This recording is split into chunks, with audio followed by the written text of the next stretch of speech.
Hi friends, നമ്മളിന്ന് പോകുന്നത് ഗുണ്ടൽപേട്ടിലോട്ടാണ് കേട്ടോ. നമ്മുടെ കർണാടക സദേൺ ബോർഡറിലായിട്ട് വരും ഗുണ്ടൽപേട്ട്. നല്ല അടിപൊളി ചെത്തിപ്പൂ, ജമന്തിപ്പൂ, സൂര്യകാന്തി ഒക്കെ ആയിട്ട് നല്ല രസമായിട്ടുള്ള സ്ഥലമാണ്. ഇവിടെ വന്നാൽ ഫോട്ടോഗ്രാഫേഴ്സിനൊന്നും എടുത്തിട്ട് പോകാൻ തോന്നില്ല, അത്രയും നല്ല ഭംഗിയുള്ള ഫോട്ടോസാണ് ഇവിടുന്ന് എടുക്കാൻ പറ്റുക. നല്ല രസമുള്ള പാടമാണ്. ജസ്റ്റ് എൻട്രി ഫീ ഒരു 20 റുപ്പീസേ ഉള്ളൂ ഒരാൾക്ക്. ഇഷ്ടംമാതിരി ഫോട്ടോസ് എടുത്തിട്ട് പോവാം, അതിനൊന്നും ഒരു ലിമിറ്റും ഇല്ല. പിന്നെ രാവിലെ വരുമ്പോഴാണ് കുറച്ചുകൂടെ നല്ല ഫോട്ടോസ് കിട്ടുക, ബിക്കോസ് ചെടികളൊക്കെ വിരിഞ്ഞ് വരുന്ന ആ ഒരു ടൈമാണല്ലോ, അപ്പോൾ ആ ടൈമായിരിക്കും കൂടുതൽ ഭംഗി ഉണ്ടാവുക. നമ്മൾ പോയത് വയനാട് വഴിയാണ്.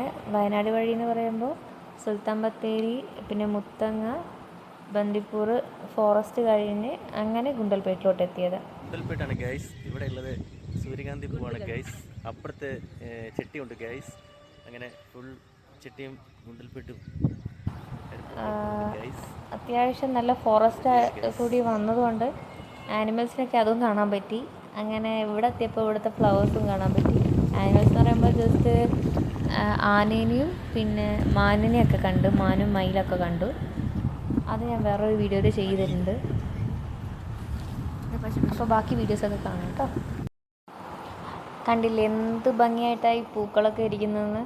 നല്ല ഓറഞ്ച് കളറിൽ പൂക്കളോ, ഓരോ പൂവും നമുക്ക് കാണാം. ഞാൻ ലാസ്റ്റായപ്പോൾ കണ്ടു കുറേ പേര് ഇത് പറിച്ചെടുക്കുന്നത്.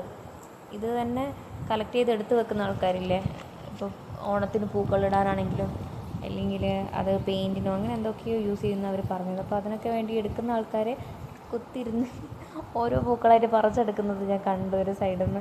കുറച്ച് ഇവിടെയല്ല, കുറച്ച് ദൂരത്തോട്ടാണ് കണ്ടത്. വേറൊരു സൈഡിൽ കർണാടകേൻ്റെ, നമ്മൾ മൈസൂരും പോയിരുന്നു, അപ്പോൾ അങ്ങോട്ടേക്ക് പോകുന്ന വഴി കുറച്ച് സൈഡിലാണ് കണ്ടത്. അവിടെ ഒന്നും ഇത്രയും ചെടികളില്ല, ബിക്കോസ് കുറേയൊക്കെ അവർ പറിച്ച് പോയി കഴിഞ്ഞ്. ഈ ഫ്രണ്ടിൽ ഏരിയയിൽ അവർ ഫോട്ടോഗ്രാഫേഴ്സ് എടുക്കാൻ വേണ്ടി ഫാമിലീസിനും ഒക്കെ ഒരുപാട് ആൾക്കാർ ഫോട്ടോ എടുക്കുന്നുണ്ട്. അപ്പോൾ അതിനുവേണ്ടി ഈ ഒരു ഏരിയയിൽ നന്നായിട്ട് അവർ മെയിൻറ്റെയിൻ ചെയ്ത് വെച്ചിട്ടുണ്ട്. എന്നാലും അവർ ഈ ഓഗസ്റ്റ് 22 ആ ഒരു ടൈം ആകുമ്പോഴേക്കൊക്കെ പറിച്ചു പോകുമെന്നാണ് പറഞ്ഞത്.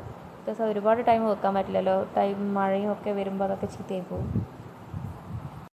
അപ്പോൾ വീഡിയോ ഇഷ്ടപ്പെട്ടിട്ടുണ്ടെങ്കിൽ തീർച്ചയായും അങ്ങോട്ട് പോയി ഒക്കെ ഫോട്ടോസൊക്കെ എടുത്ത് അടിപൊളിയായി എൻജോയ് ചെയ്തു. അപ്പോൾ വീഡിയോ ഇഷ്ടപ്പെട്ടിട്ടുണ്ടെങ്കിൽ ലൈക്ക് ചെയ്യുക, ഷെയർ ചെയ്യുക, സബ്സ്ക്രൈബ് ചെയ്യുക.